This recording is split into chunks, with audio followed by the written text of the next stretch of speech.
I just wanted to start out and just do a little reminder about what these students have been working on across the past couple of weeks and what they're going to be presenting to you today. So these last several weeks, students have been engaging with journaling prompts and presenting what they're finding, in which when they are looking for ways that math is found outside of the classroom and how it connects to classroom learning. And for this project, they're going to be sharing insights that they found across the weeks. And so every single week, students did different topics, highlighted different skills, and they've brought together those different insights to you today. And we'll also be touching on math badges and how they relate to some of the topics that they've covered as well. They just, have gotten a briefing of math badges in this last couple weeks and mostly last week, but they are going to share with us from, their experience with badging, how they can connect to the insights that they've gained and give us a little bit of insight from, their experience. And so we have a pretty still here. I'm going to go ahead and get us started. Essentially, each student will have around 9 minutes. Each of them will present for 5 minutes. We'll have 3 minutes for questions and a 1-minute buffer as always. Students, as we talked about, I'll raise my hand on Zoom if we're crossing 5 minutes, just so that you should wrap up soon, and make sure that we leave some room for questions from our lovely guests and your other peers. Like, y'all should definitely feel comfortable asking each other, as always, about the content that your peers are sharing. And so without further ado, I am going to pass it along to Nathan Ola to introduce himself and begin sharing.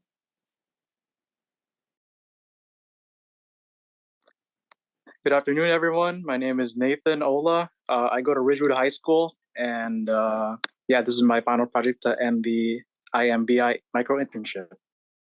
So this internship was mainly about researching alternative ways to teach math outside of the traditional classroom. Now, the traditional classroom usually focuses heavily on memorization and leaves almost no room for creativity for students to create their own problems. And it also doesn't relate math to the outside world, nor give any real life situations where those math concepts could be used. So for the past 5 weeks, what my interns and I did was to research how math plays into various real life topics, such as music, technology, or sports, or other things. And every topic that we researched always has or relates to math concepts, usually taught in the traditional classroom. From the easiest things from basic arithmetic to even the harder concepts like pre-calculus. Now, I have a good example, and which is about geometry. Now, geometry is usually seen as a challenging topic by some students, but at my school, at Ridgewood High School, we have a class called Geometry in Construction, which teaches geometry through creating structures like houses. And in that class, students learn about reading rulers, shapes, volume, area, and even a little trigonometry. And the best thing is they are building and solving their own math problems. And besides building knowledge on geometry, students have that freedom to design their own math problem, and they have that challenge to figure out whether it can be used to create structures or anything that they're building. And I believe that classes like these would greatly help students see the value of math and everything they see in real life. And it would also help them have more appreciation for math, since they are learning concepts through these real life situations. During my first week, I researched about how math plays into CAD, which is computer aided design. And I found that a lot of the topics that were taught in my math classroom could be taught through CAD, such as just the basic stuff like basic arithmetic, to even complex algorithms like pre-calculus and even trigonometry. And so I was greatly astonished by that, and I still couldn't even believe how much math can play into such a complex topic such as CAD. And during my second week, I researched how math plays into food and cooking, and even tracking micronutrients and stuff like that. And I found that while people are cooking, they're mainly learning about how ratios and percentages play a big part in that. and they are also learning how to calculate like the correct amount of micronutrients and calories they should consume in a day, which I feel is very helpful since it shows that math is contributing to a greater good that can definitely positively benefit a person's life and help them choose healthier choices in their everyday life. Um, and on my third week, I researched how math plays into nature, and I found that um, a lot of like abstract concepts can be taught through nature, such as the golden ratio, which is sort of like the perfect proportion, kind of. And I also found that symmetry, fractals, and even pi play a big part in nature, which I thought was very interesting, and I've never even considered that beforehand. And on my fourth week, I researched how math plays into photography, and I found a whole crazy aspect of different topics that I've never even learned about that play into photography and go well into well into creating these amazing images and stuff like that. For example, I found out a perfect there's a proportion called the the 2/3 rule, which basically means that whenever you're taking a picture, you want to have your main subject to be on a third of your image to have sort of to sort of balance out your picture better and to produce a picture that can be seen as very organized and clean by other people. And I thought that that was a very interesting topic as well. And yeah, those were the main topics that I've researched for the past 5 weeks. Now, the final verdict is that math can be indeed be taught outside of the traditional classroom through hands-on experiences that focus on the value of math in specific topics. And it is through this that students will have a better understanding of math concepts.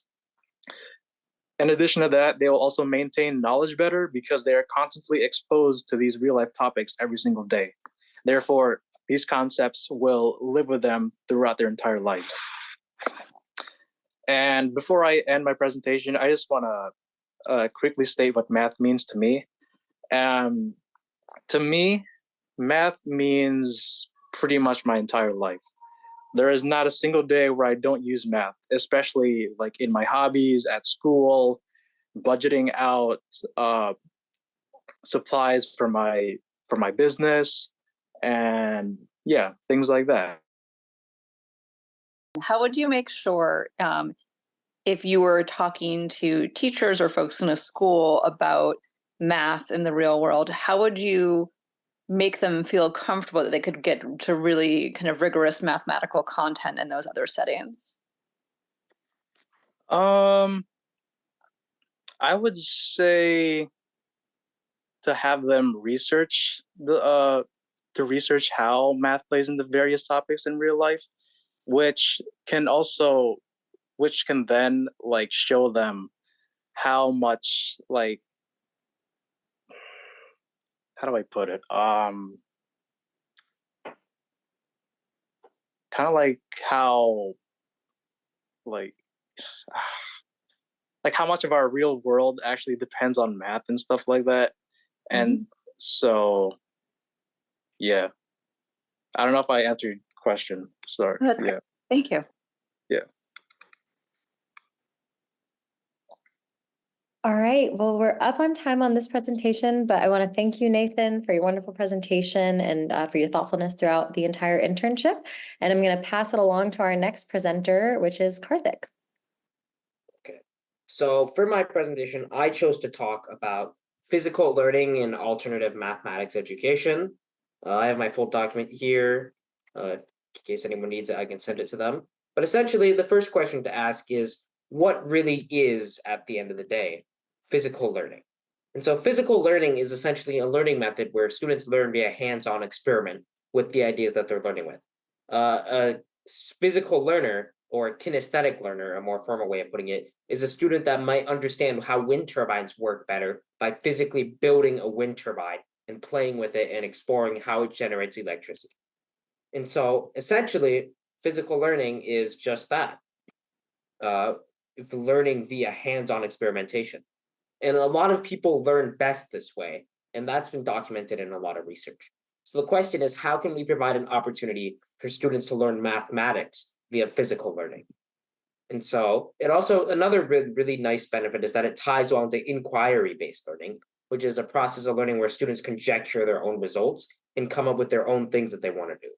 So the Illinois Math Badging Initiative should adopt the alternative credentialing via physical learning because it's not currently taught in schools, providing the goal of IMBI, providing alternative accreditation, and also gives the Illinois Math Badging Initiative an opportunity to pioneer new educational methods.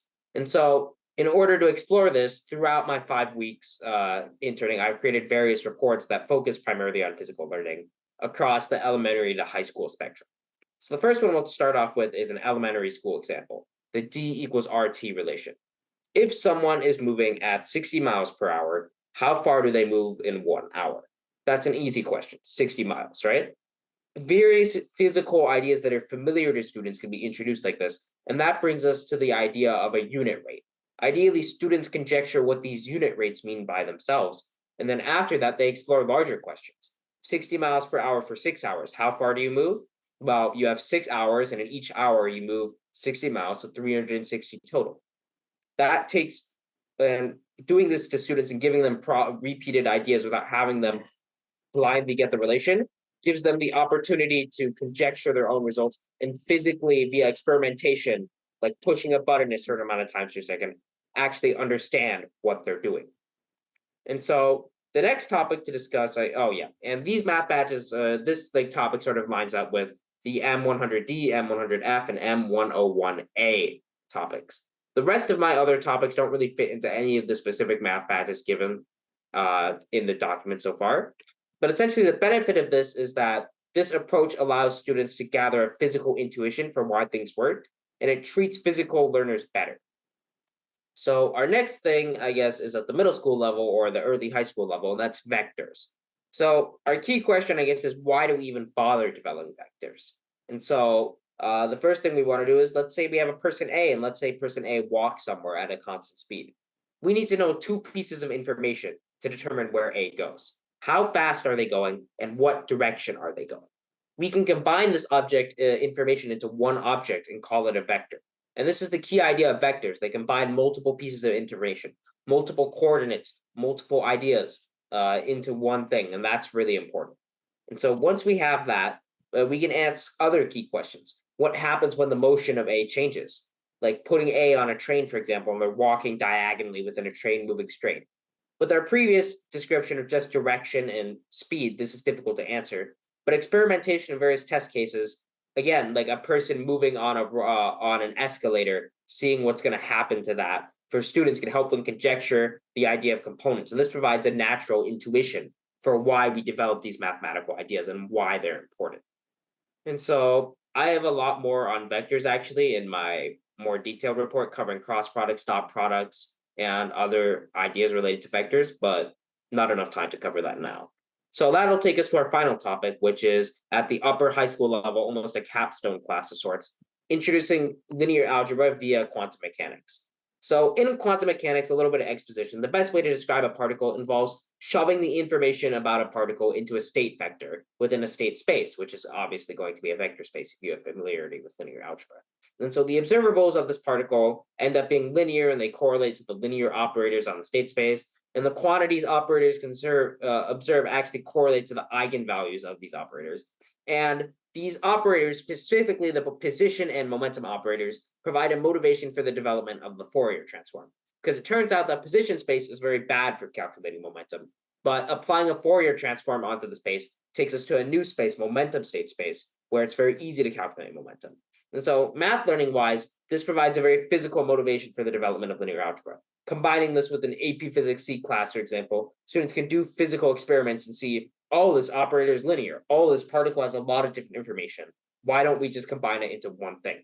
And it also provides a physical motivation for this really important idea of abstracting mathematical ideas into these more abstract ideas of vector spaces and general operators instead of concrete ideas. And for engineering students, this also provides a physical motivation to learn things like the Fourier transform, higher mathematics, and it ties together concepts from calculus, linear algebra, and really helps with the idea of choosing the right system to work with in math, which is something that you'll see recurrently in advanced mathematics, choosing the right system, making functions to move from a complicated system to a simple system, things like that.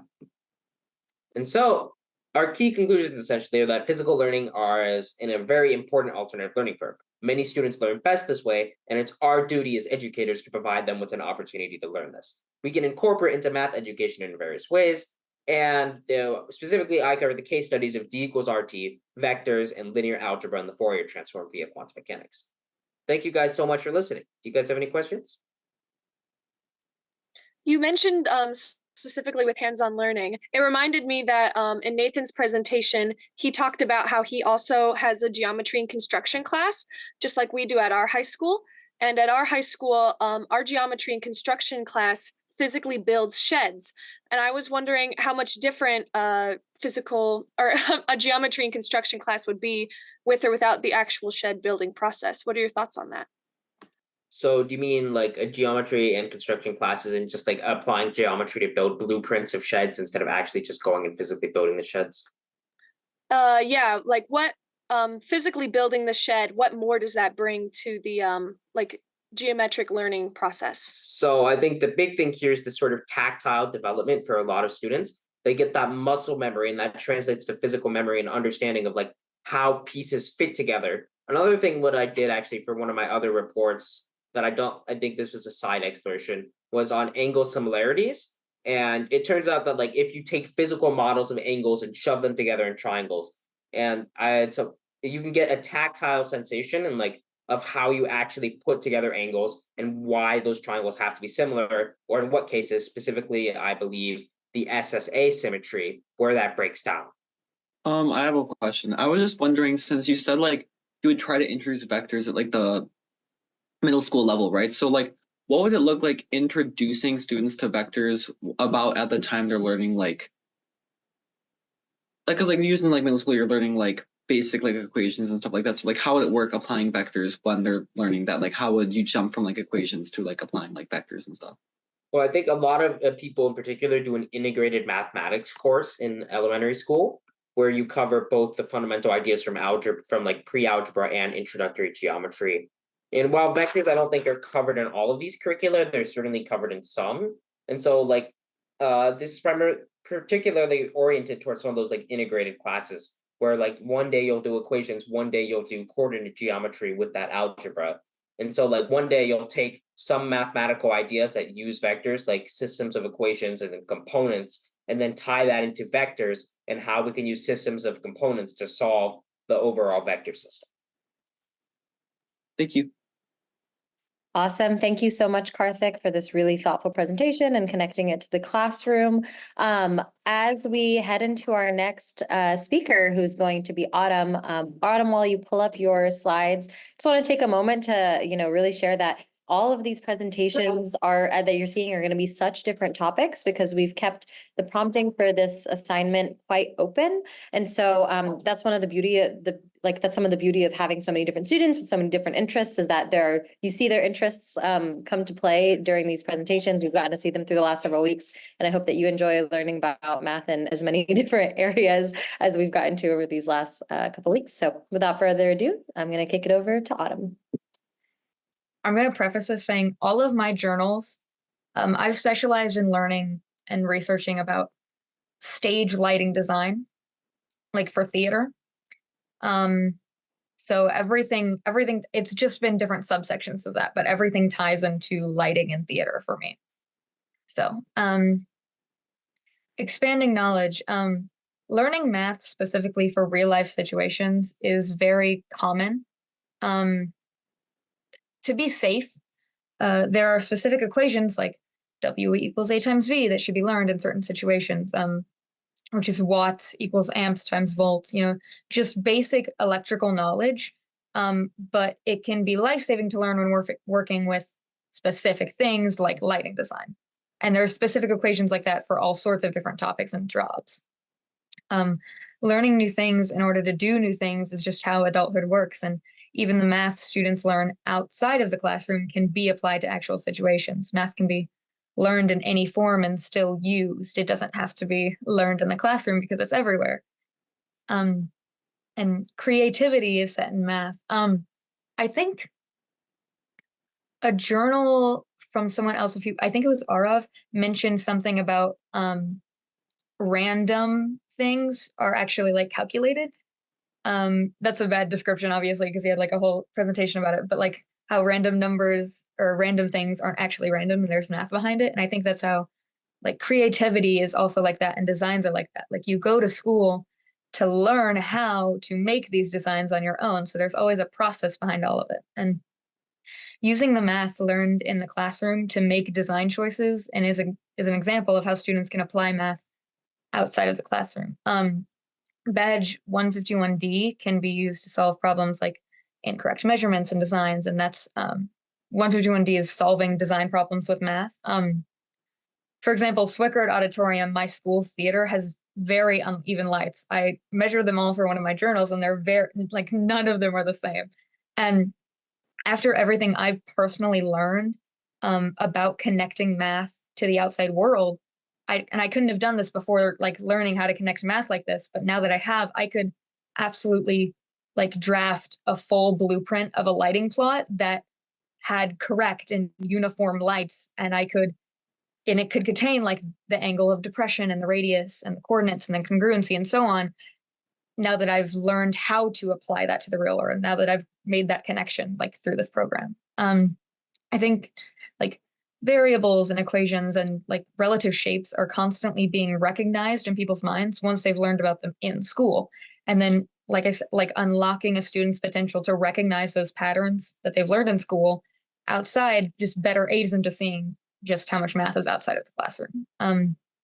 And like everyone deserves like a chance to take math as far as they want to. Helping students understand that they all have the option to go as far as they want is vital to supporting math in the real world. The more students see math in the real world and search for it, the more they'll feel inclined to work farther with their dreams to continue math. I think whether learning math outside of the classroom or in the classroom, it's still applied everywhere, and making the kids that really care about math aware of things like math outside of the classroom and programs like IMBI will really benefit the amount of students that want to continue their lives with math. It's important for everyone to feel like they can go as far as they want with their passions. And I think programs like this that help students make connections will make them feel more inclined to go farther because they see that there's more to do with it than just the schooling that they've been taught. Just everyone should feel able to do these big things because it surrounds everyone no matter their background. I don't know if I've formulated a question yet, but I made myself a note because I love this idea that specific equations are, I was just trying to build out in my mind, specific equations for specific occupations or specific jobs. And the idea that you could sort of narrow down in that way, like some things that are critical for, I don't know, I'm swimming around with that notion and I really like it. Yeah, my mom is a physical therapist assistant, and she was going back to school for a while to become a PT, and she had to go back and have an algebra class. And she was like, why do I need an algebra class to become a PTA? We were like, well, the things you do with statistics, and maybe they're kind of like more lenient than W equals A times V, but the things you do with statistics, like if you have a certain surgery paired with a person's age, that's going to like equate to the amount of pain or the recovery time they have. And there's just different ways that different situations have like math applied to them. Not everyone notices because they might not be regular, just like physical equations like W equals A times V, but there's still separate ones for all sorts of things. I was also just going to say, again, maybe not quite a question, but the whole math and design piece. I was at an event recently where somebody was talking about how they wanted to be an architect ever since they were a little kid. And then when they were in third grade, they had a teacher tell them they weren't very good at math.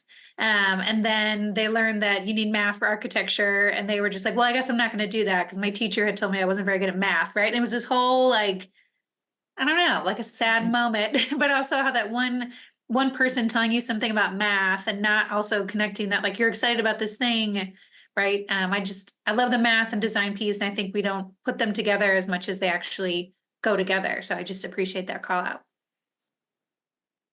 Yeah, I just love the last little piece that you have about the more students see math in the real world, I think the more comfortable they'll be using math and applying math.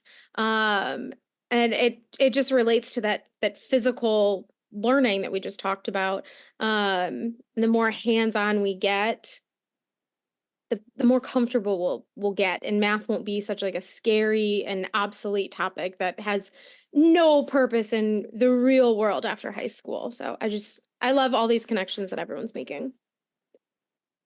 All right. Well, thank you so much, Autumn. I'll go ahead and have you unshare. And while you unshare and while Rachel pulls up her presentation, I just wanted to say it was very interesting because Autumn was actually producing a musical, like as a part of a production crew for your musical throughout the time of this micro-internship. And so we would get to hear in real time how things were going with the musical through things that she was writing about and sharing. And so it was very much like connecting all the pieces together. And shout out to Autumn and Lois for performing in this, putting together this musical, performing last week, producing it, doing all the wonderful things. So I'll pass it along to Rachel. So I'm Rachel Bumbo. I'm a sophomore at Charlton High School, and this is my presentation. So students often have one common question when they work on math, which is, when will I use this in my life? And they ask this because the math that they're learning is seemingly complicated, so they assume like, oh, no one is going to use this in their life, so why should I use it in my life? Or because the question isn't realistic and it's not relatable, so they assume like, oh, well, I don't really use math that frequently. So if we give students a chance to earn math credits outside of the classroom, it helps them understand that math is everywhere, no matter how complicated it might seem. And younger kids can understand like why specific math is important. And then high school students can figure out what field of work they want to go to based on math. So how can students figure out how to use math outside of the classroom? So for me, my topics for this internship, they were traveling, cooking, photography and art, and solving linear expressions, equations, and inequalities kind of ties in with that, especially with the financial and budgeting side of all of those topics, especially whenever students travel. They can apply linear expressions and equations. So like, for example, like if a taxi has like a rate of like $4 per mile, and then their flat rate is like $10, then students can construct like an equation to figure out how much money they're going to spend, depending on how many miles they drive. And then lots of students, they run businesses, or they have a job while they balance with their academics.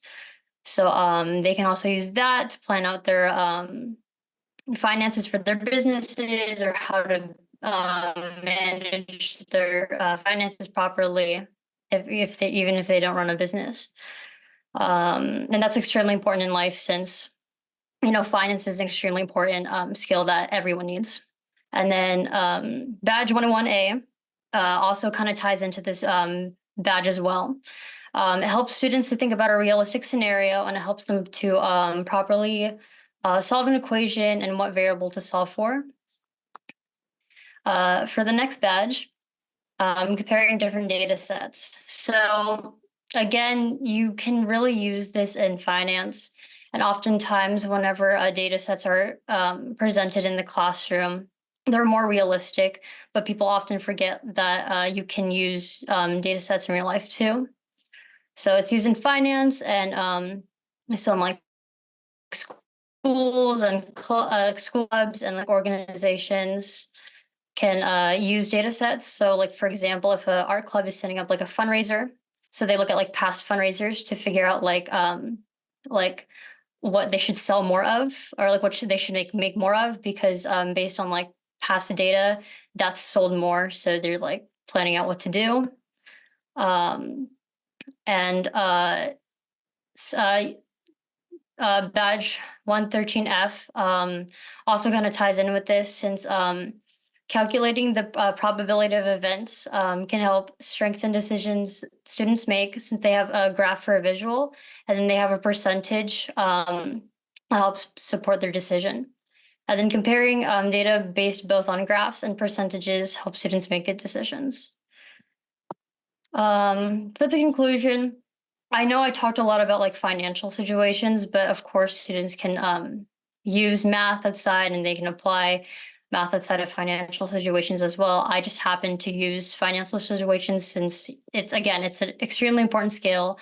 And since I was researching all my topics, whenever I researched like, oh, how does like photography use math? Or like how cooking uses math, really everything that had in common was just finance and money. So and then for when students are given a chance to be credited outside of the classroom, they can research topics that interest them, so they're more motivated to work. And allowing them to present their findings helps strengthen their presentation skills and lets their peers see a new perspective on things, which helped me for this internship. I got to see like lots of like cool new ideas, and really I enjoyed talking about like my hobbies while also learning about math. And this does help students to understand how you use math, no matter like, and all types of math is used no matter how complicated it is. And that's it. I just think I put it in the chat too, but there's a interesting piece here where I'm thinking about a finance or a consumer ed class or something needs to be talking to a math teacher and thinking about the badges. And yeah, that was just really helpful thinking about that piece. And it's a very clear, like, why do I need to know this? You know, it's lots of different math you're doing, but I'm tackling finances every day in my life, right? And in some capacity or another. And I feel like it's the running joke on the internet of why did I need to learn how to solve quadratic functions when no one even taught me how to do finance? But people think that finance is such an easy thing that let's just skip over it in math class. Like it's truly just adding and subtracting, but it's a lot more complicated than just adding and subtracting for most people. So I think it is a really important topic that should be related back into the classroom. I actually just went on a school tour a little bit earlier today, and we went through a tour of a like an automobile mechanics class, and they were telling us about how the first lesson that they do in that class is how to buy a car. And they do a whole, like, you know, it sounds like basic math to be thinking about how much miles per gallon is a certain car getting. But I can tell you from my experience, I'm not like, that's a concept I don't always grasp my mind around. Like if I sat there and I really thought about it, yes, I could understand what it means. But like, I never had to do that in school. I never had to practice like understanding what that means. And that kind of follows in these like similar skills that Rachel mentioned, like these you know, some simple equations and financial literacy to help you better understand if it makes sense to make the commitment to a car that has this much miles per gallon versus another car that doesn't. And like, it's one of those things that like the concept seems like it could be simple because we know the basic math skills behind it, but actually putting that into practice and applying it is a whole different set of skills. And so I definitely see a lot of value in that. I agree, there should totally be a whole unit on student loans and financial award letters, because yes, that is just its own mess. Awesome. Well, as I sit here and jabber, I'm going to thank you, Rachel, so much. I'm going to have you unshare, and we're going to go ahead and pass along to our next presenter, Blake. So I just want to talk about how the badges are able to be applied like in the classroom in general, like what are the benefits of it? And then I'm going to provide some examples as well that I've researched over the past couple of weeks. So the first thing I want to talk about is why I feel that badging is very important to bring to these schools. I feel like that one really big issue is there's a big education disparity, especially in the United States, but in Illinois as well. Because what happens is lower income families are often like pay for like lower like property taxes, so they go to worse districts. then their kids get worse education, then they grow up and then can't get as good of a job because of the worse education that they had, and then their kids cannot get a good like education. Then the cycle repeats itself, and it's a really bad cycle. And I feel like the badging will actually play a really big role in preventing this, as students are able to get better education, especially if we like normalize the system from all sorts of schools. So it won't really depend on property tax and like the areas that you're in, but more of just like the interest of the student. So I think that that's always very important. And I think another very important aspect is just allowing students to explore topics outside of the traditional classroom, because let's be honest, some of us don't want to be sitting in the classrooms taking exams or just like doing worksheet after worksheet over something we're not really that interested in. But with badging, we can show mastery with all of these different unique ways. And I think it's very important for students to be able to demonstrate mastery in topics that they're actually interested in, especially since math is applicable to so many different types of careers. So one of the first things I want to talk about is proportions, and I specifically wanted to focus on astronomy in terms of like eclipses. So the reason for the eclipse is actually proportions. The distance between the Earth and the Sun and the Earth and the Moon, the proportion between those two distances is directly is like equal to the proportion between the size of the Sun to the size of the Moon. And that's what allows for the illusion of the moon completely covering the sun, because obviously the moon is a lot smaller than the sun. But it allows for this illusion to make it seem that way to us. And students could also simulate this. So what an idea that I was thinking about, students could make a project to understand proportions. What they could do is they could cut out two variously sized circles. And then what they could do is hold one circle a certain distance away from each other and another circle a certain other distance away from each other, measure it out, make sure those proportions are equal to the proportion of the sizes, and then be able to simulate an eclipse as they pass through, like taking a video. Then they could simulate, okay, I understand proportions, relationships of proportions, and then measuring in units, which is a couple of the badges. I know there's one badge about proportions, and that's one that this project would aim to solve. So I think that that's one interesting way to do proportions, but there's another one I wanted to talk about too, which is relating that to the heart rate and other aspects of the body, but specifically the heart rate. So what students can do is students can count their heart rates for, let's say, 10 seconds, right? And then let's say they get 17 beats in 10 seconds. What they could do is then we could have them try to figure out, okay, what exactly do they have to do next? And then what they could do is, multiply by 6 to get to the minutes. That would demonstrate understanding of units as well as understanding mastery of proportions as well. And then what we could eventually do is say, okay, now you have 60 beats per minute. Now, how many, if your heart has been going on for 7 minutes, how many beats do you have? Then you could apply proportions to make sure that students have a better understanding of how exactly the proportion aspect of things work too. Then eventually you can work with like equations by given beats, given BPM, given minutes, and then mess around with your given so that students can understand equations, units, and proportions all at once, if they're interested in going to maybe the medical field or to spike interest in medicine. And then the other badge I wanted to talk about was there was a couple relating to trigonometry, specifically trigonometric ratios and understanding the unit circle. So one interesting way I found out was Archimedes screw. It's basically a screw that works to lift up water, and it was an invention made a couple years. I think it was 200 BCE around then when it was invented, so a very long time ago, obviously.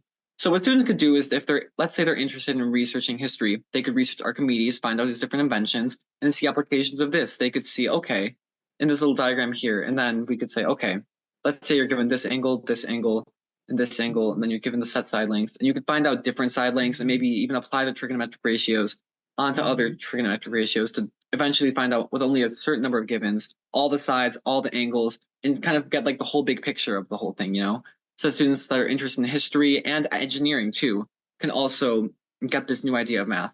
And it would also give these students who are interested in history more of an understanding of, okay, these are the type of technologies at the time. This is about how much in depth they were able to go. So that's one interesting thing for history students and engineering students. Another thing I wanted to do is talk about was catapults. And again, this is more from the Archimedes thing I was talking about earlier. There was a siege on an area of Rome, and he was defending Rome, and he played a crucial role because of his catapults. So what students could do is apply not only trigonometry, but also aspects of circles, like arc lengths, central angles, and all these different things to figure out, okay, if you were to pull back a catapult, then how far would it go? And then students in engineering could also get that aspect too, as well as the history of, okay, this is the technology they had at the time. Another thing was, again, moving back to the body for interest in muscle joints, you could measure that. You could take out your arm, bend it, and then take the angle here, measure this length, and then the length here, and then this length as well. And then you could create triangles using laws of sines and cosines to demonstrate mastery of trigonometry and different areas of geometry. then you could collect data and analyze, okay, this is like what angles would be created if I embedded this much, and then maybe even like begin to extrapolate and get a better understanding, maybe even create their own functions of what angle the arm is at and what side length this would be. So that's a couple ways you can measure mastery there. And then another quick one would be sequences of functions. They could count out the number of branches on the tree, it's a Fibonacci sequence. They could see this pattern, make it a function, just more understanding of sequences and functions as well, and nature, if they're interested in nature.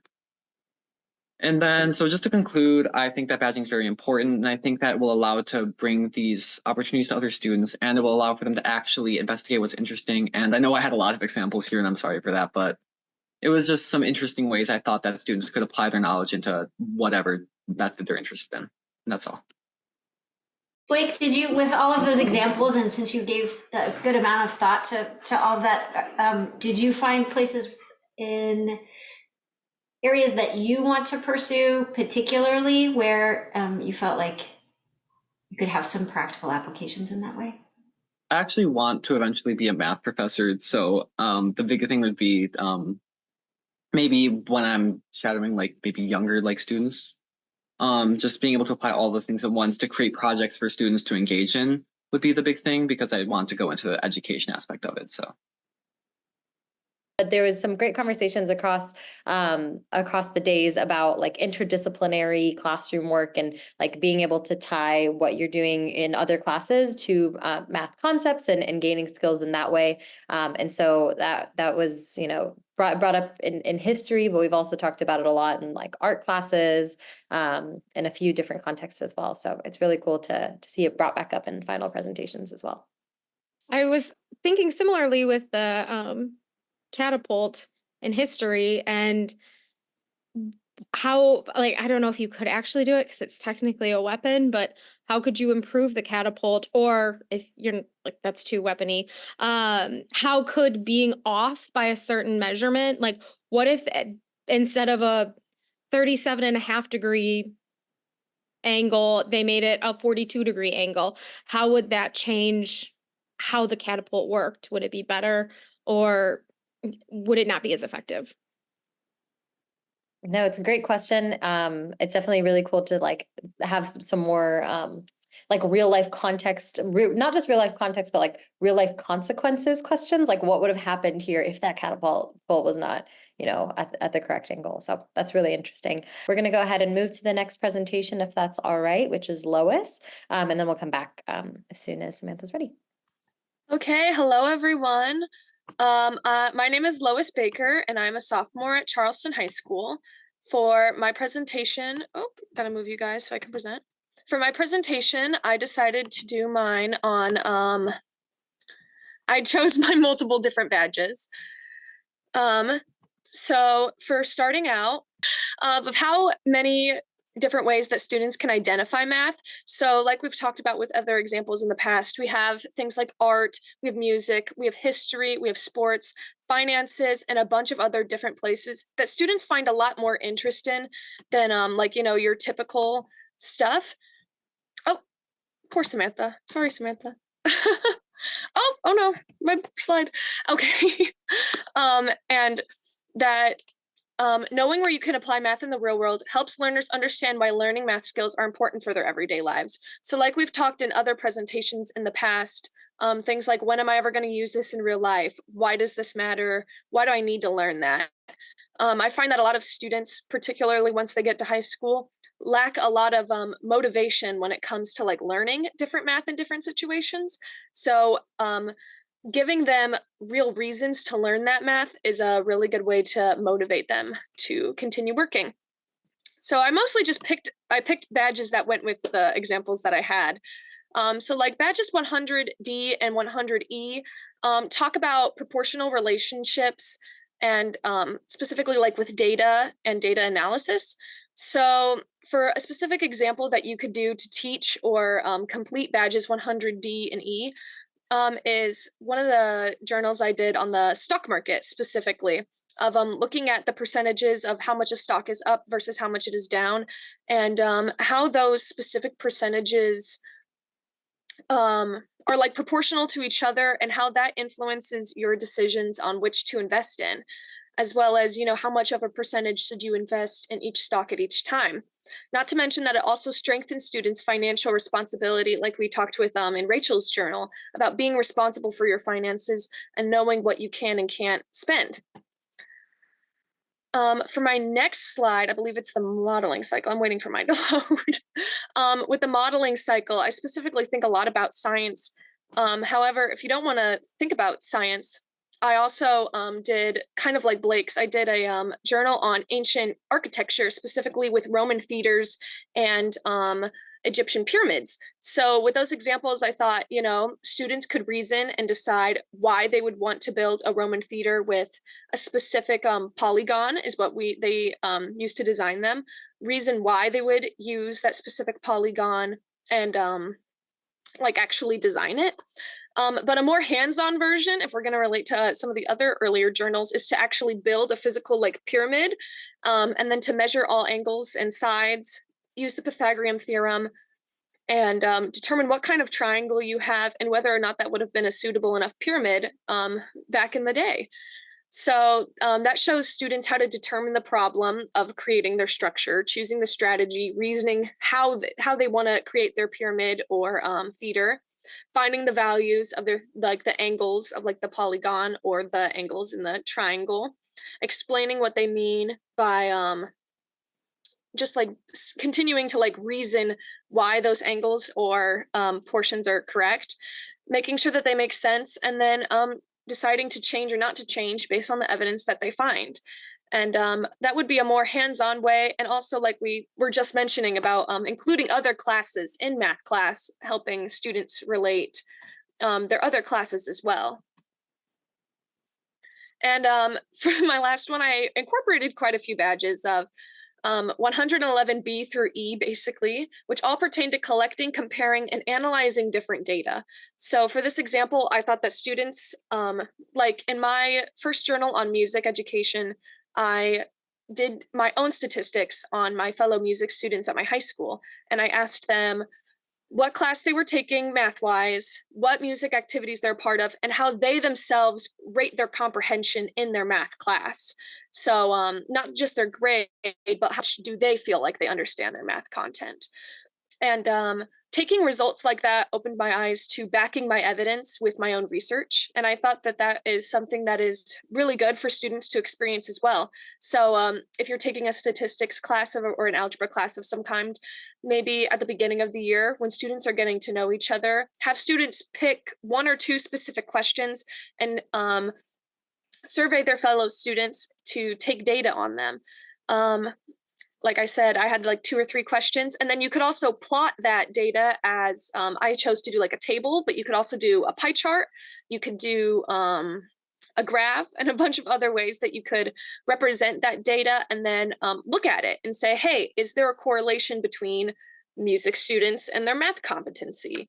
And such as that. So that would help students a lot with recognizing their data and also encouraging peer interaction, because sometimes we just sit on our phones instead of talk to our fellow classmates. So there could strike some conversation there. And for my final thoughts, my biggest 2 things specifically in my essay were applying math to real life situations helps make connections and understand abstract concepts, specifically physics, things that are way higher up, way above our head. Having something that we see in our everyday lives to relate that abstract concept to helps us learn and retain information a lot quicker. And then giving realistic examples of math helps motivate students to learn the mathematical concepts because they know it actually means something and that it has a purpose. No more mindless worksheets. You actually have a purpose or a reason to learn everything that you are learning. And I think that that's really important for our students to motivate themselves to continue to work hard and to finish out their high school and continue math in their career. Thank you, guys. Do you have any questions?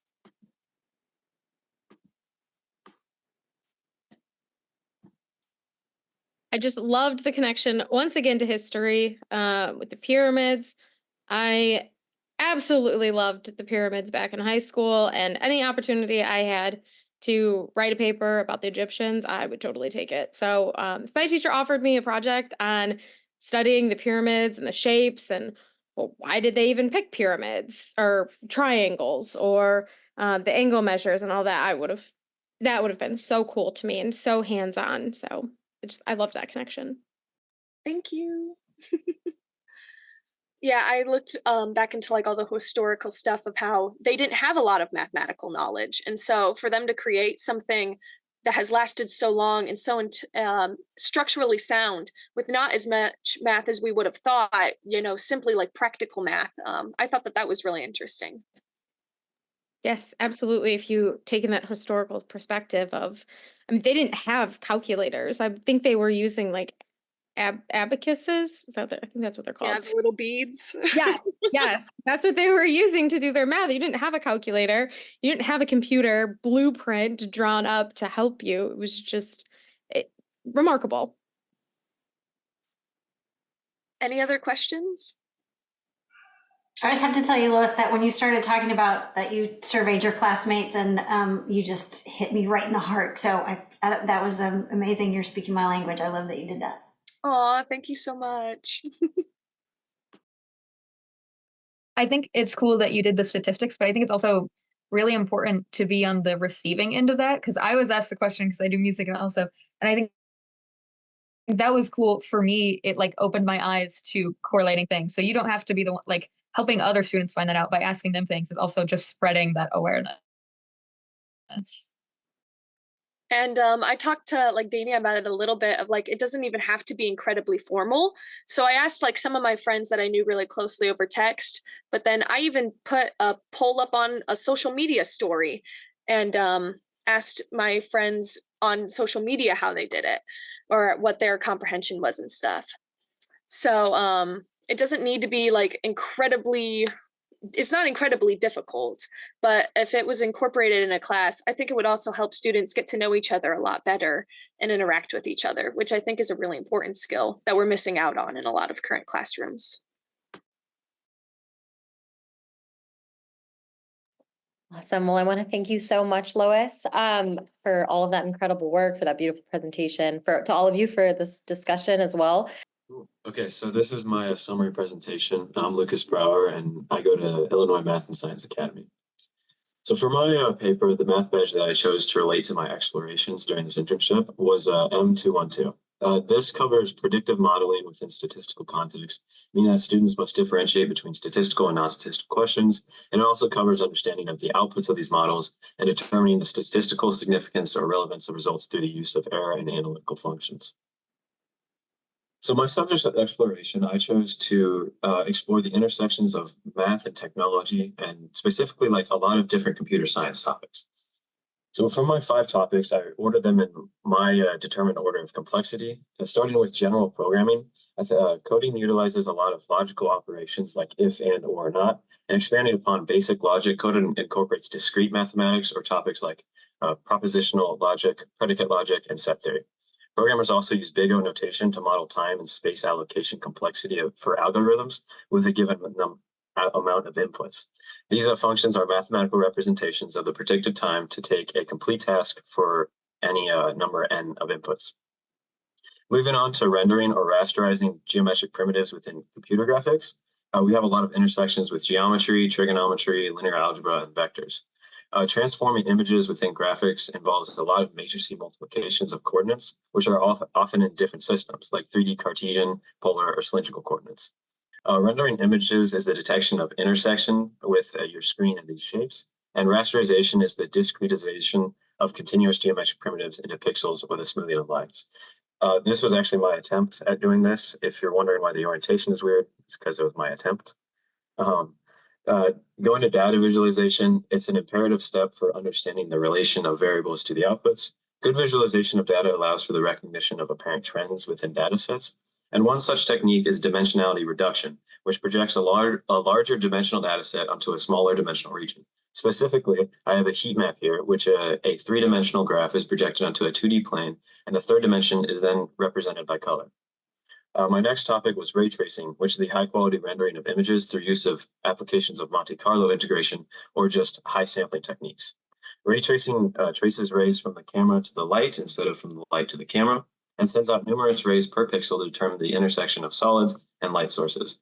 The added math here from rendering graphics is the diffusive and specular reflection of rays along solids, and then finally the summated mean of RGB values, which corresponds to the Monte Carlo integration. Finally, my last exploration topic was image processing with convolutional neural networks, or CNNs.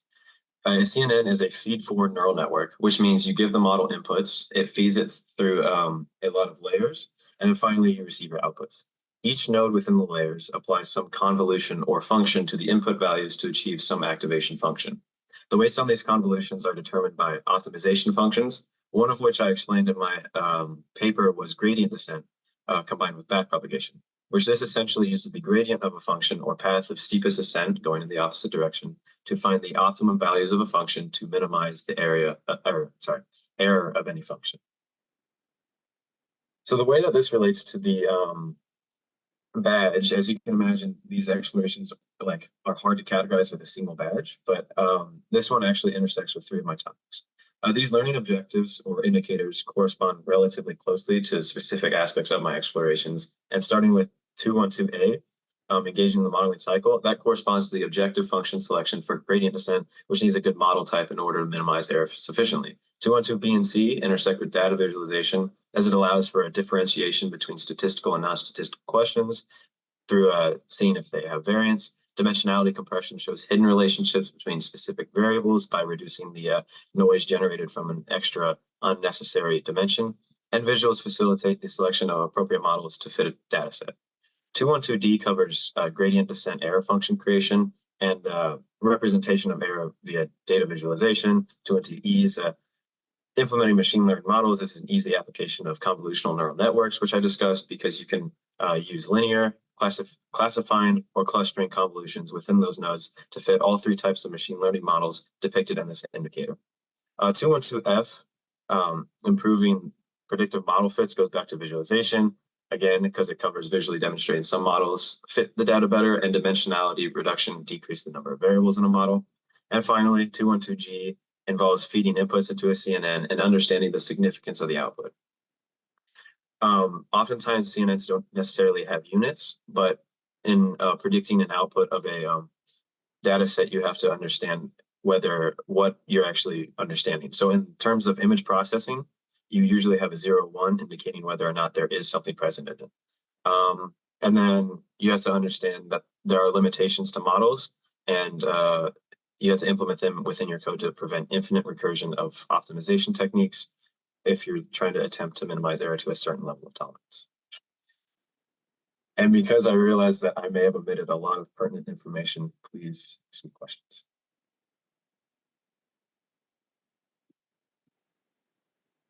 Awesome. Well, I will say that this topic is one that came up. Computer science and computer graphics are topics that came up several times across meetings, and the utilization of math concepts within, higher level computer science, and also base level computer science, like the theory behind it. And so Lucas really presented on many different concepts of that across weeks. And in our Monday session, our next presenter also presented a few times on some different computer science concepts, as well as some others. And so this is a perfect segue, but I see Ginger raising her hand. Sorry, I couldn't think of exactly what my question was, but I just wanted to tell you, Lucas, that so we are trying to look at lots of different kinds of use cases for badging, like what does it look like in various ways. And one of the things that one of our schools has been interested in is what does it look like to combine badges and computer science, like a computer science course. So I was actually sitting here thinking, Danya, can I have that slide? I might pass it along and maybe they can. So I just wanted to let you know that I was trying to cook a question, but what I was really thinking of was, can I have the slide? So there you go. I'll get it. I'm going to share it. Thanks.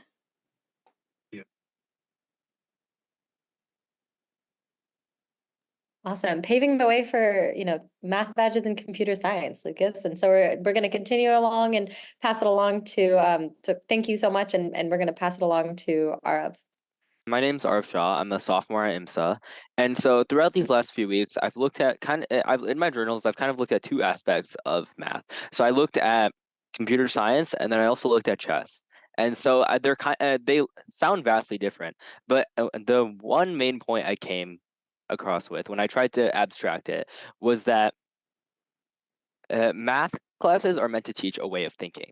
So they're not meant to teach you a rigid system where you do exactly what they tell you, exactly how they tell you, and then you move on with your day. It's supposed to teach you how to think logically and solve problems. And I think that is really the main takeaway I had from this micro-internship, where you can learn so many useful skills from math besides just math itself, and you can really apply it to any field.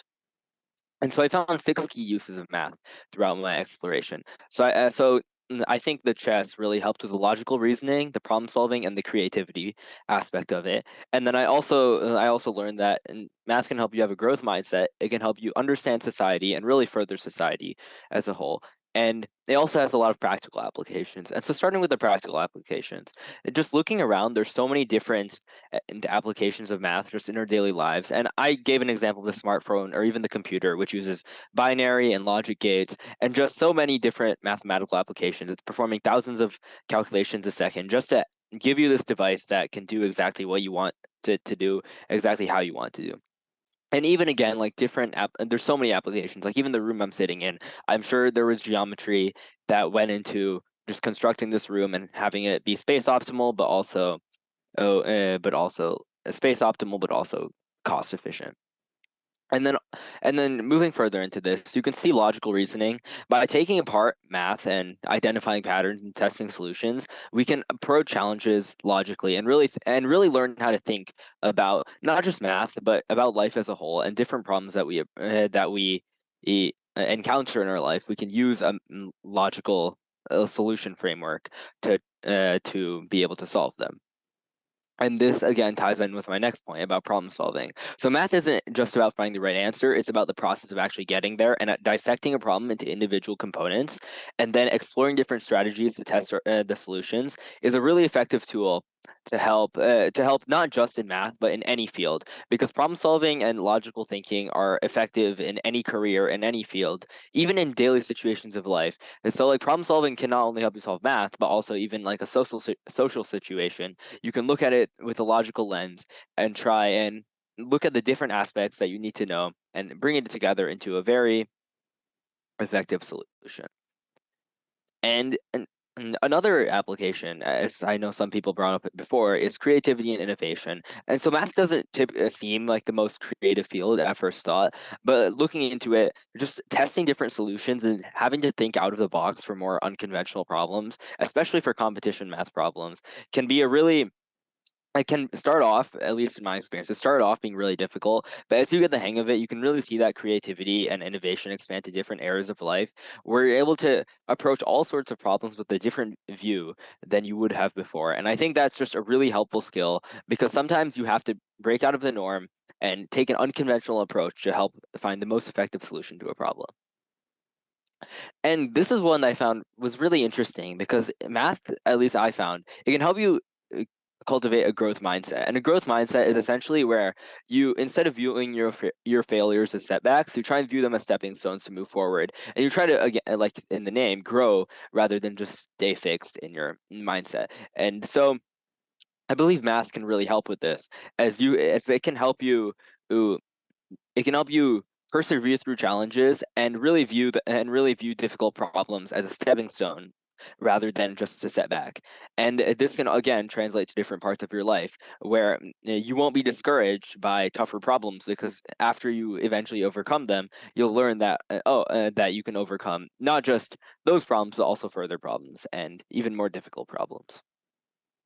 And so this is where I tied in the math badging. So understanding society, or I guess a more accurate title would have been furthering society, where the benefit of a strong math foundation can really help you spark change in the world, especially since we live in such like a data-driven society. The ability to analyze and interpret data is incredibly important.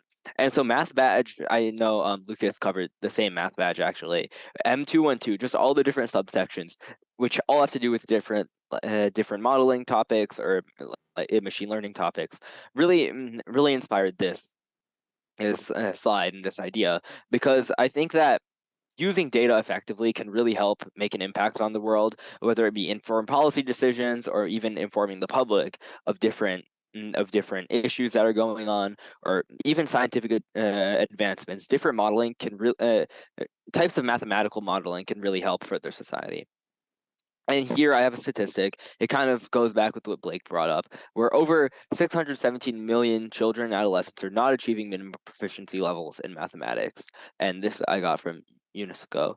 And I think that really just demonstrates the importance of IMBI and the Math Badging Initiative, where it lets students learn and explore on their own, and it deepens their understanding, and it helps them cultivate a love of learning and further their learning into different topics they're passionate about, helping them make an impact on the world. And again, just my main conclusion here, which is why I keep on circling back through to, is the effect that math not only helps in math class itself, but just the way of just the methods of thinking that you learn are universally applicable, and you can really use them just all throughout your life, no matter where you decide to go. Thank you. And if you want to contact me, here's some information. So this is something that I think I try to emphasize a lot in my classroom, that it's more about your problem solving skills. Like that's the skills you're learning through the math. What do you think would be a good way to assess students' ability to, I think you said logical reasoning, right? Critical thinking, problem solving, the creativity. What would be like a way you would assess their growth in that? I think, in my opinion, at least, IMSA does a pretty good job of this, where we have what we call inquiry-based learning. I know Karthik also touched on this, where essentially they kind of IMSA. It sounds bad when you say it, but they kind of give you the work and then try and let you figure it out before they actually tell you how to do it. And so I think that really builds the problem-solving skills. But then to assess them, I think giving students maybe unconventional problems that really they're not exactly like what you saw in class, but if you thought about it, you'd be able to apply the concepts you learned in a different way to still get the same you don't need to know any new information. You just need to take what you learn and apply it in a different way. So I think different unconventional types of problems would really help with that. I think competition math problems are a good example, where they really they're not the math concepts themselves aren't usually difficult, but you really have to think about how to apply them. And I've also encountered integrative problems where instead of just testing, usually you just have a unit and then you test on it, and then you have another unit and you test on it. It really tries to draw on everything that you've covered throughout the entire course. So it's kind of a final, I guess, but not necessarily, because it's one problem that requires you to draw on multiple sources. And so I think that's also a really good way to assess problem solving skills. Awesome. Thank you so much. Awesome. Thank you so much, Arav. I'm going to have you go ahead and unshare and have Jor share his screen. But as we do that switch off, I just wanted to echo some comments in the chat that Rachel noted that she loves that framing. And I just wanted to say two things. One, I wish that I had that framing when I was in math class, and it's just really wonderful hearing y'all share the kinds of insights that you are now, and thinking back and seeing I really would have appreciated this as a student. And so I just want you to know that we see that in y'all's presentations. And two, one of my favorite things is when y'all see connections, not only with the badges, but between the badges that you guys are each, interacting with, and your different topics and how they interact with one another. So just wanted to say those things are all really awesome, and wanted to pass it along to Jor. So I'm Zorkai. I am a junior this year at IMSA, and my topic for this presentation will be the motivation for mathematics. So I'm sure we've all heard somebody in the classroom, somewhere saying, when will I ever need to do this or that? When will I ever need to integrate? When will I ever need to know how to factor a quadratic? And this is a problem or something that I hear quite often. It's just that math classes seem to lack motivation a lot of the time. You're generally just handed say the formula for a cross product, but you're never really told why exactly is the cross product useful, right? So through this thing, I just kind of want to talk about some basic applications or motivations for different levels of math that people can go through. So I'll start off by covering some elementary mathematics and then non-traditional mathematics as well. Think graph theory or anything in discrete mathematics really. And then finally, I'll cover a little bit of higher mathematics applications. So I'll start off with elementary mathematics, which I would personally consider things like arithmetic or algebra or things along those levels. And one of the biggest applications of algebra and arithmetic is in forensic accounting. So forensic accounting is the process where accountants or statisticians try and go through data and try to find interesting patterns. So this job doesn't require too much heavy math, right? It's just comparing two variables against each other and seeing like, hey, this thing is different, this thing is strange, we should look at it more. And elementary mathematics kind of goes along with the math badge on 100, which is less about like the complicated math and more about mathematical literacy. It's about being able to understand what exactly you're doing and not just bashing formulas into a couple of numbers over and over again. So next, I want to talk a little bit more about non-traditional mathematics, and I'll be focusing mostly on graph theory and its applications to navigational systems and why its abstract nature is really, really powerful. So if you can see on the far right, we have a little graph labeled with six vertices. And the way that graph theory works is you have a bunch of dots, and then you have lines connecting these dots, which can represent anything. So the great thing about graph theory is that, as I mentioned, it's abstract, which means you can apply it to a lot of places. But it's not really too intuitive where exactly you can apply this kind of mathematics. And as such, most students don't have a super strong interest in this type of math because they're like, cool, a bunch of dots, where will I ever use this? Well, funnily enough, lots of navigational systems such as Google Maps frequently uses discrete math to pathfind your way from one location to another by representing different locations as a node or vertice, and then representing paths as edges. And then you can use some computer science algorithm and run through all the combinations and find the most efficient path. Similarly, graph theory has extensive applications in traffic intersections. If you can see in the bottom leftish, there is a traffic intersection which with each path represented as a node and all the possible intersections represented as edges. So then this really just becomes a coloring problem to see the minimum amount of different traffic sequences so that none of the cars crash. Now we're going to move on to some of the higher mathematics. So I'll start off on the left with modular arithmetic, which is kind of like a subsection of number theory. And modular arithmetic, for those unfamiliar, it's kind of just like a remainder operation. So something like 17 mod 2 is the remainder of 17 divided by 2, which would be 1. And modular arithmetic, while being kind of a pure mathy subject, has most of its applications in computer science. As you can see, one of its biggest applications is cryptography. So you can use it to apply to Caesar cipher, which is where you just shift all the letters down or up by 1. But in the modern world, its biggest application is in the RSA crypto system, which takes advantage of numerous elements from number theory, really. But the biggest point is that modular arithmetic is basically like the building block of all internet security. If you look to the right now, I will be covering a bit about calculus, which is considered by most high schoolers like a D high math, I guess. And while it seems kind of like abstract, it's just focused on different functions in 2D plane, and it doesn't really seem like you can do much with it.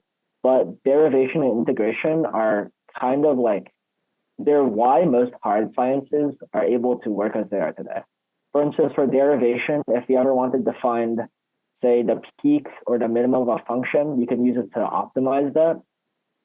Say if you had like a can and the different surface area costs different amount of money, you can model that with a function and then optimize it to minimize the cost of making a can. Similarly, for integration actually plays a really big role in like probability and physics. So for instance, if you were to ever take a course probability theory, you'll learn a lot about integrating things like normal functions.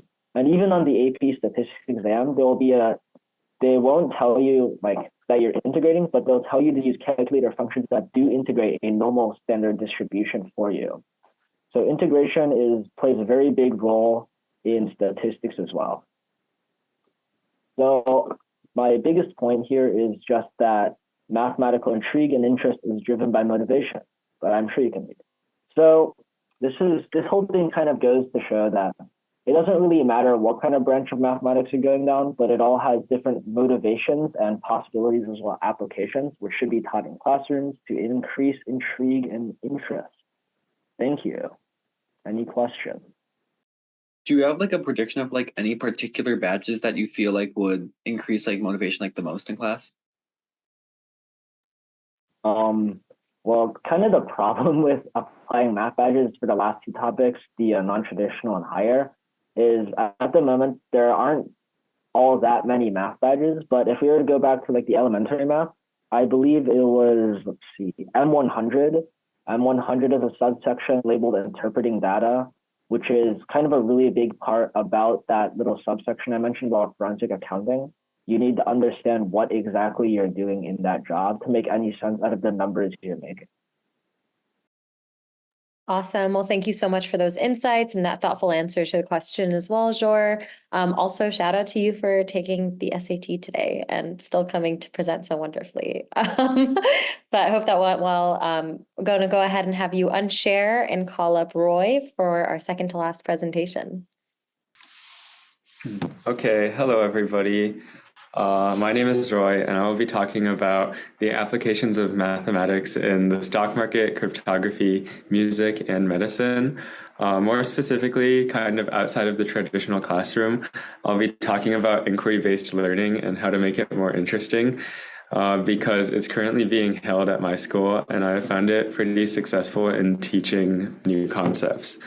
So starting off with the stock market, I researched the random walk theorem, an idea that the stock market motions are completely random, so it's essentially impossible to predict.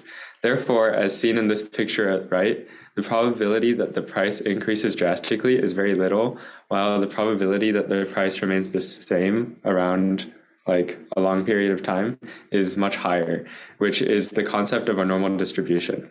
This can influence decisions such as call options and other derivative investments. Even more, this is a good example of the central limit theorem, where the combination of many independently random events will usually add up to a bell curve. This can be seen with kind of the sum of dice rolls. If you roll dice once, the probability that it will sum to 1, 2, 3, 4, 5, or 6 is very evenly distributed. It's 1/6 for all of them. But when you roll the dice multiple times, the graph will begin to look more and more like a bell curve.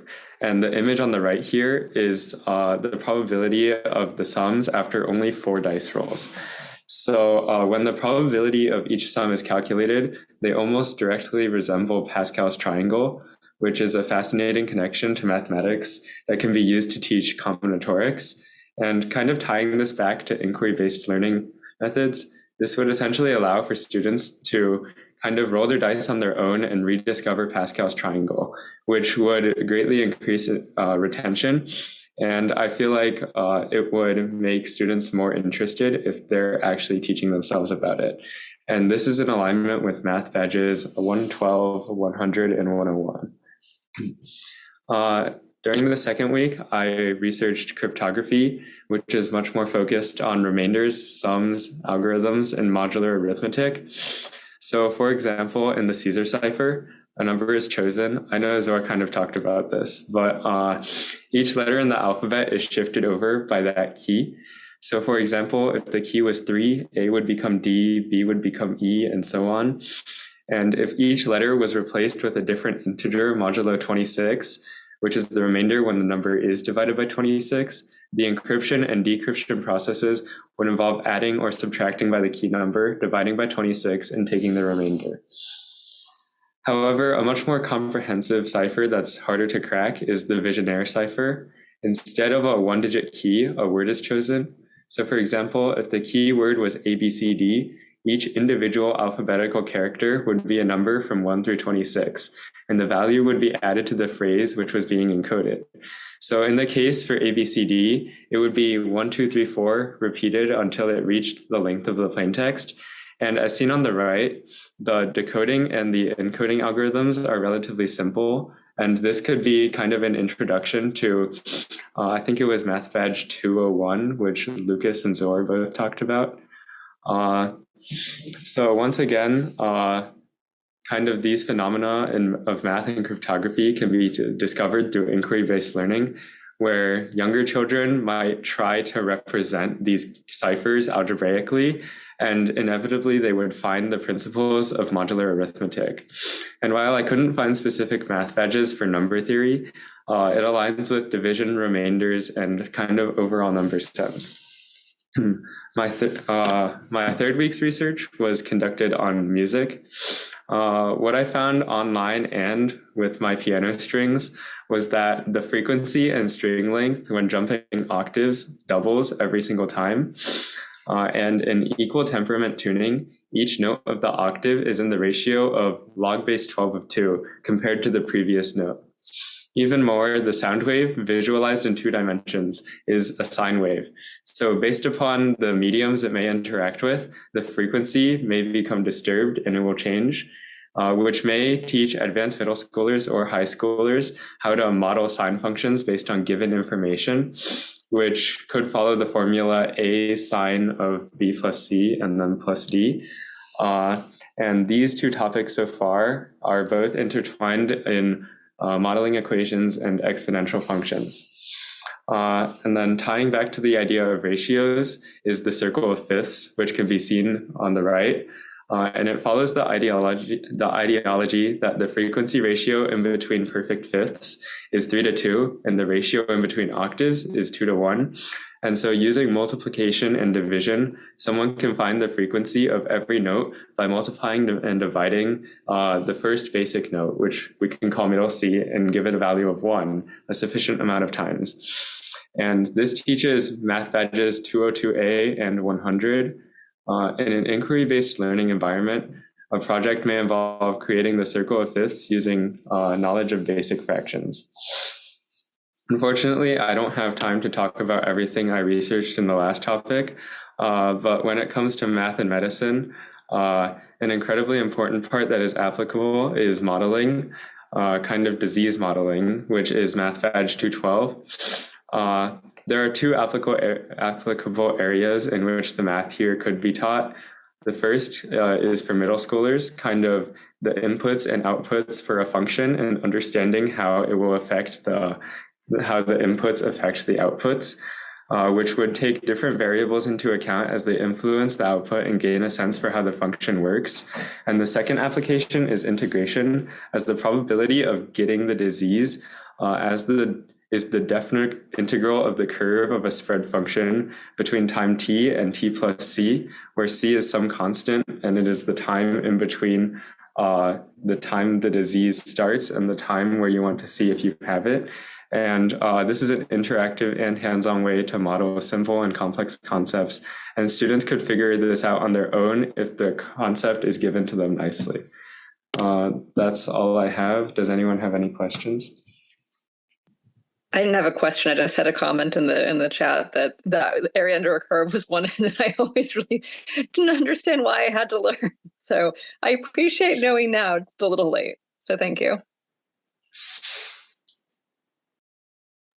Awesome. Well, thank you so much, Roy, for that well-organized and thoughtful presentation. I also wish I knew why I was learning the area under a curve, and it's great to know at least one reason now. Again, I really wish all of my math teachers could hear all of you. I'm going to pass it along for our final presentation from Samantha. Okay, so math is used throughout the world. You can use it within your daily lives, and one example of that is you could be creating complex computer algorithms, or you could have world-changing medications that you find. It even can exist within nature. There's patterns and symmetry all around. If you just like look outside, you can see like symmetry within some of the leaves and how the veins are arranged. Math can exist in school, but it can also exist outside of school in a variety of ways, like your job. If you have to like work at NASA, you could be using complex equations to figure out how the rockets go into space, buying groceries, or if you have to like drive to and from work constantly, trying to figure out how far you can drive without having to fill up, like before you have to fill up your tank with gas, that involves math. It's also important if students are motivated with what they're learning, because I know oftentimes students are learning something, but they don't really see how it relates to the outside world, and they don't pay attention to it. But then if we can teach them how to think about it in a different way and how it can relate to the real world, people would be able to understand the math concept a little bit better, and we could be more successful whenever we have to encounter it later on in the world. The first badge that I would like to talk about is linear expressions, equations, and inequalities. They're very useful in the classroom as well as outside the classroom. You can use them within finances. And another way you can use it is if you're like trying to hire people. Say you need to hire people and you're trying to create equations to see on how many people you can hire before you go, like, you're going to spend too much money and go into debt. Creating an equation would help you figure it out a lot quicker than just trying to just do it in the moment and then you figure out that you're in debt and it's too late at that point. You can also use it whenever you're budgeting, which is along the same thing. And it's just constantly used. The second badge that I'd like to talk about is whenever you use geometric shapes to describe objects. This one's used pretty frequently because in our daily lives, whenever we talk to people, most of the time, more than likely, you're going to subconsciously use a geometric shape whenever you're trying to describe something to someone. You can use it whenever you're like bringing a cake to a party, for an example. Say you're bringing a cake to a party and most people would know that's probably either a rectangle or a circle. If a kid doesn't know what a circle is, you can like tell them, oh, this is what the shape is, by explaining that whenever you cut the circle in half, there's 2 semicircles left, and it might make it easier for a child to understand that a little bit. You can also go to stores and ask for assistance, which uses shapes. Say you're looking for an object in a store, but you don't know where it's located. By telling the shoppers or by telling the managers or whatever the name of the object, as well as like trying to describe what the object looks like, they'll be able to direct you to there and make it easier for you to find. And shapes are everywhere in the world, so it helps you out a little bit. The final badge I'd like to talk about is right triangles and Pythagorean theorem. You can use it whenever you're making designs or whenever you're trying to make like big sculptures. All you have to do is you have to use the equation a squared plus b squared equals c squared and solve for c. And then you can find your desired length for the hypotenuse or whatever you're trying to find. And the Pythagorean theorem is also the base for finding your cosine, sine, and tangent, which adds on to that, but it's 2 different things. And then for my conclusion, math is constantly used every day and throughout people's lives, and it's an important skill that we have and we can strengthen on the more we practice it. I think that there's different levels of math. So like little kids start out with like just basic arithmetic math, and then as you get on and to the older grades, you build it on from like fractions to polynomials to eventually like statistics and any other advanced ones. So just kind of like a learning experience as you go along. And I think if we could teach the younger generation to think about math differently from just outside the classroom, so that way they're not just thinking about inside the classroom, they can see on how it actually correlates to the real world. Society can eventually become stronger at math and we could conquer more world problems. And that's all. Thank you guys for listening. Do you have any questions? So you talked a little bit about using the Pythagorean theorem in right triangles. We're in the same geometry class, and we had to learn right triangles at the same time. Can you think of a way that our math teacher could have used a real life example to make learning about right triangles easier for us? I think when trying to like make houses or something, he could have like tied it in, because sometimes whenever you have to like make the frames of a house, you have to like make it into like a triangle because it's like more structurally stable. So if he would have tried to explain it in that way, it might have made a bit more sense. And also trying to like tie out, by showing like the picture of the actual structure, he could say this one's the adjacent side, this one's the opposite, and this one's the hypotenuse, to try and really tie it together instead of just giving us like triangles that kind of look similar. And I mean, they're different skinninesses, if that's even a word. But I feel it would be easier if we had like an actual picture to go along with it instead of just like a basic triangle where you can constantly get confused with it. I want to thank you, Samantha, for your wonderful presentation.